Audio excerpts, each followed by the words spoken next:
পড়ার বিষয় পক্ষ থেকে বলছি, তোমরা যারা কলকাতা বিশ্ববিদ্যালয় ফার্স্ট সেমিস্টারে পড়ছো এবং তোমাদের যাদের রাষ্ট্রবিজ্ঞান পাসে বা জেনারেলে আছে, অর্থাৎ MDC CC1, তাদের জন্য আমরা পড়ার বিষয় পক্ষ থেকে একটি খুব লাস্ট মিনিট সাজেশান নিয়ে এসেছি।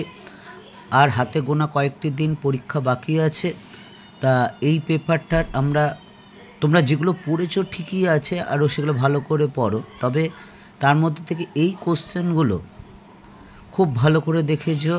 আশা করি তোমরা যদি এই কোশ্চেনগুলো ভালো করে দেখে যাও, তাহলে এর মধ্যে থেকে তোমাদের যেটা কমন পাওয়ার কথা আশা করি অবশ্যই পাবে। তা তোমাদের যে কলকাতা বিশ্ববিদ্যালয় ফার্স্ট সেমিস্টারে পল সায়েন্স MDC CC1, তার টপিকটা হচ্ছে পলিটিক্যাল থিওরি ফান্ডামেন্টাল কনসেপ্টস। এর আমরা সাজেশান দিতে চলেছি। এই সাজেশানটা দেওয়ার আগে আমরা একটা মার্কস ডিভিশনটা দেখে নিই। এই পেপারে মার্কস ডিভিশন কেমন থাকবে তোমরা জানো, তবুও তোমাদের বলতে বা আমার একটু বলতে সুবিধা হবে। তা যাই হোক, মার্কস ডিভিশনটা একবার আমরা দেখে নিই। এই পেপারে দেখো যে মার্কস ডিভিশনটা থাকবে 5 নম্বরের 5টা কোশ্চেন থাকবে, তাতে 3টে কোশ্চেন লিখতে হবে তোমাদের 15 নম্বর 100টি শব্দের মধ্যে। এবং তোমাদের রাষ্ট্রবিজ্ঞান MDC CC1 এই পেপারটা 2টো মডিউল ভাগ হবে। তা 5 নম্বরের যে 5টা কোশ্চেন থাকবে, যার মধ্যে 3টে লিখতে হবে, সেটা মডিউল 1 মডিউল 2 উভয় থেকেই থাকবে 5টা কোশ্চেন। তার মধ্যে থেকে 3টে কোশ্চেন লিখতে হবে।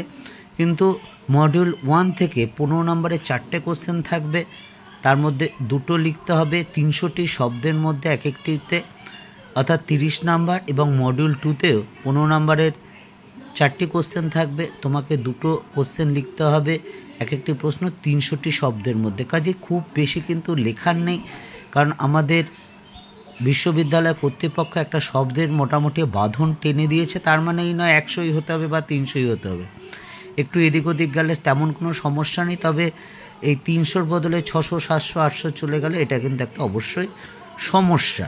তা যাই হোক, আমরা পরের বিষয় পক্ষ থেকে এই সাজেশনটা দিচ্ছি। এগুলো তোমরা অবশ্যই ভালো করে দেখে যে যা পড়েছে সেগুলো সবই ঠিকই আছে, কিন্তু তার আগে একেবারে শেষ মধ্যে এই কটা দেখে যাও। আশা করি তোমরা কমন পাবে। দীর্ঘ 23-24 বছর শিক্ষকতার অভিজ্ঞতা বা এতদিন ধরে সাজেশন করে আসছে, আমরা বিগত বছরে যে সাজেশনগুলো দিয়েছি সেগুলো একটু দেখে নিও কী পরিমাণ কমন এসেছে, তাহলে তোমরা আশা করি বিশ্বাস করবে। যদি ভালো লাগে চ্যানেলটি তাহলেই লাইক করবে, তাহলেই সাবস্ক্রাইব করবে, তাহলেই বেল আইকন টিপে রাখবে। কারণ তোমার যদি ভালো না লাগে বা উপকৃত না হয় বা সুবিধা না হয়, তাহলে অবশ্যই চ্যানেলটি সাবস্ক্রাইব করবে না। আশা করি তোমরা উপকৃত হবে এবং চ্যানেলটি সাবস্ক্রাইব করবে, আমাদের উৎসাহিত করবে। তাই চলো আমরা সাজেশনটা শুরু করি। দেখো এই পেপারে যে 5 নম্বরের যে কোশ্চেনগুলো থাকবে, প্রথমে দেখো টিকা লেখো স্বাধীনতার ধারণা বা স্বাধীনতা কাকে বলে। 2 নম্বর টিকা লেখো সমতা বা সাম্য কাকে বলে বা ধারণা বা সংজ্ঞা। 3 নম্বর জন রোলসের ন্যায় তত্ত্বটি আলোচনা করো। এই কোশ্চেনটা 15 নম্বরেও আসতে পারে। 4 নম্বরের কোশ্চেন আইনের বিভিন্ন উৎসগুলি লেখো। 5 নম্বর রাজনৈতিক বাধ্যবাধকতা ধারণাটি আলোচনা করে। এই প্রশ্নটা 15তেও আসতে পারে। 6 নম্বর স্বাধীনতা রক্ষা কবচ আলোচনা করো। 7 নম্বর টিকা লেখো কর্তৃত্ববাদী রাজনৈতিক ব্যবস্থা। 8 নম্বর নাগরিকতা অর্জনের উপায়গুলি লেখো। এবং 9 নম্বর কোশ্চেন 5 নম্বরের লাস্ট কোশ্চেন আধুনিক রাজনীতির আধুনিক অর্থ লেখো। আমরা পড়ার বিষয় পক্ষ থেকে চ্যানেল থেকে তোমাদের কলকাতা বিশ্ববিদ্যালয় হিস্ট্রি, পল সায়েন্স, ফিলোসফি বা এডুকেশনের পাসের বা MDC CC1 IDC paper, history, pol science, philosophy, education এবং ইতিহাস এবং এডুকেশন অনার্সের আমরা সাজেশান দিয়ে থাকি বা নোট দিয়ে থাকি। কাজে এই বিষয়গুলো তোমাদের যদি দরকার হয়, ইতিমধ্যে আমরা ফার্স্ট সেমিস্টারে বিভিন্ন বিষয়ে সাজেশনও দেওয়া হয়ে গেছে, বা ফার্স্ট সেমিস্টারে যদি কেউ সাপ্লি পেয়ে থাকো আগের সিলেবাসে, সেই সাপ্লিরও কিন্তু সাজেশান দেওয়া হয়েছে। বা এই সাজেশানটা তাদেরও কাম্য হবে বা প্রয়োজন হবে যারা আগের বছর নতুন সেমিস্টার পদ্ধতি অনুসারে আগের বছর যারা ফার্স্ট সেমিস্টারে সাপ্লি পেয়েছে, তারা কিন্তু এই কোশ্চেনগুলো পড়ে গেলেই কিন্তু হবে। এবার চলো আমরা মডিউল 1-এর যে 15 নম্বরের যে কোশ্চেনগুলো মডিউল 1-এর 15 নম্বরের যে কোশ্চেনগুলো থাকতে পারে সেগুলো দেখো। এগুলো অ্যাকর্ডিং টু সিরিয়াল ইম্পর্টেন্ট, অর্থাৎ প্রথমেরটা খুব ইম্পর্টেন্ট, তারপরটা দ্বিতীয়, তারপরটা তৃতীয়, তারপরেরটা চতুর্থ, তারপরেরটা পঞ্চম, অর্থাৎ লাস্টেরটা 5টার মধ্যে তুলনামূলকভাবে কম ইম্পর্টেন্ট। তবে আমি বলবো তোমরা যে কটা পারবে অবশ্যই ভালো করে দেখে যেও। এর মধ্যে আশা করি দুটো কিন্তু অবশ্যই কমন পাবে। দেখো প্রথম প্রশ্নটা, ক্ষমতা ও কর্তৃত্ব কাকে বলে? ক্ষমতার উৎসগুলি আলোচনা করো এবং কর্তৃত্ব ও ক্ষমতার সম্পর্ক আলোচনা করো। 2 নম্বর, সার্বভৌমত্ব সম্পর্কে একত্ববাদী বা অস্টিনের মতবাদ আলোচনা করো। এই দুটো কোশ্চেনের মধ্যে আশা করি অবশ্যই একটা আসবে বা দুটোও আসতে পারে, কাজে এই কোশ্চেন দুটো কিন্তু খুব ইম্পর্টেন্ট। 3 নম্বর কোশ্চেনটাও তাই, জাতির ধারণা বা জাতি কাকে বলে? জাতি ও রাষ্ট্রের পার্থক্যগুলি আলোচনা করো। 4 নম্বর কোশ্চেন, সাম্য কি? সাম্য ও স্বাধীনতার সম্পর্ক আলোচনা করো। 5 নম্বর, এই সাম্য কি? এটা আমরা 5 নম্বরেও রেখেছি। তো যাই হোক, 5 নম্বরের প্রশ্ন, আইন ও সমতার মধ্যে সম্পর্ক আলোচনা করো। এই মডিউল 1-এর 15 নম্বরের 5টা কোশ্চেন, এগুলো তোমরা অবশ্যই একটু ভালো করে দেখে যেও। প্রথম 3-4 মুখস্থ করো বা দেখে যেও এবং লাস্টেগুলো একটু দেখে যেও, যাতে 1-1.5 পাতা অত্যন্ত লিখতে পারো। তা যাই হোক, এবার আমরা মডিউল 2-এর সাজেশনটা শুরু করি।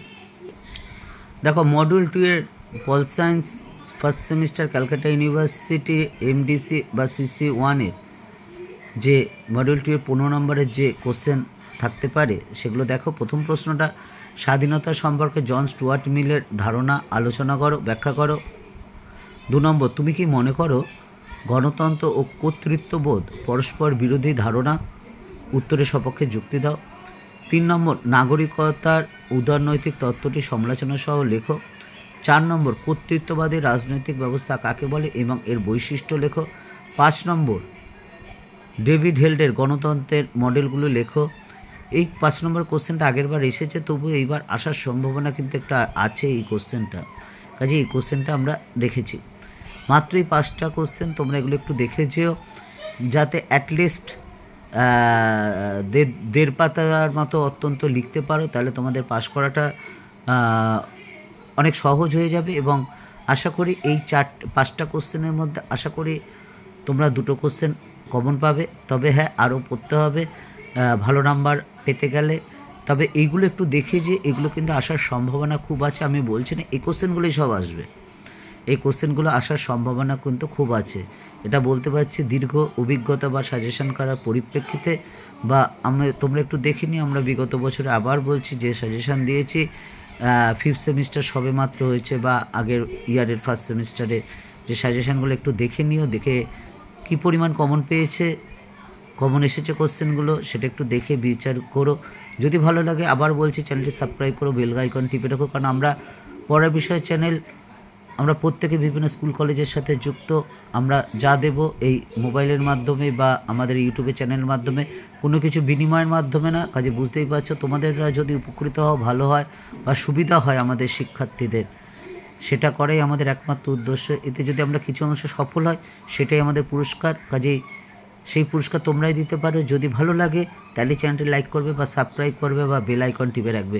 শুধু ভালো না লাগলেও যদি খারাপ লাগে, কোন জায়গাটা খারাপ লাগছে, খারাপ হতেও পারে, বা কোন জায়গাটা করলে আরও বেটার হওয়া যায়, সেই সাজেশনে যদি কারো দাওয়াত থাকে তাও অবশ্যই দিও, সবই আমাদের কাছে গ্রহণীয়।